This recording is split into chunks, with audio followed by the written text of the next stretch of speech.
তোমার মাতৃ স্বামী ধর্ম করিছে পালক আর সেই কারণে হার্থক হইলা মাতৃর জীবন আর বাসা কুকুর ধন তুমিও তোমার মাতৃর ভাবে জীবন শ্রগিলা আর সেই কারণে তোমারও মহাপূর্ণ হইলা বাসা কুকুর ধন আমি তোমারও তিনিজনরে কেবল পরীক্ষা হে চাইছিল শুনা বাসা কুকুর ধন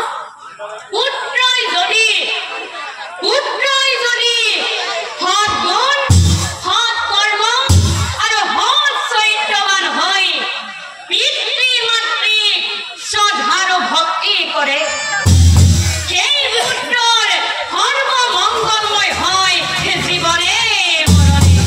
সেই পুত্ৰৰ সৰ্বমংগলময় হয় জীৱনে মৰণে আৰু আমাৰ নাৰীসকলক কৈছো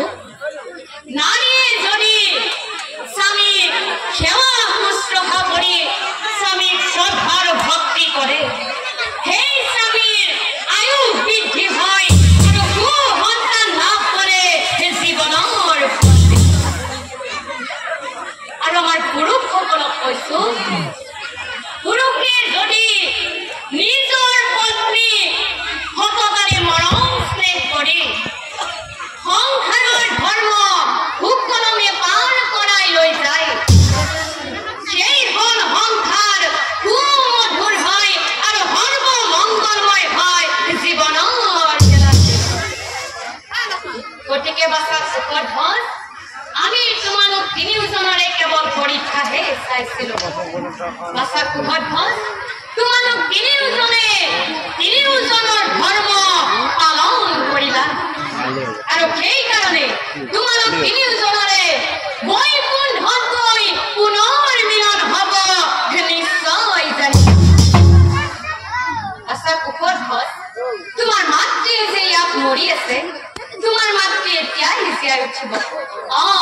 মোৰ স্পৰ্শ হোৱাৰ লগে লগে তোমাৰ মাতৃ এতিয়াই জীয়াই উঠিব আৰু অহা জনমত তোমালোক তিনিওজনৰে বৈকুণ্ঠত গৈ পুনৰ মিলন হ'ব নিশ্চয় জানি আশা কুকুৰ ধন এটা কথা মনত ৰাখিবা মই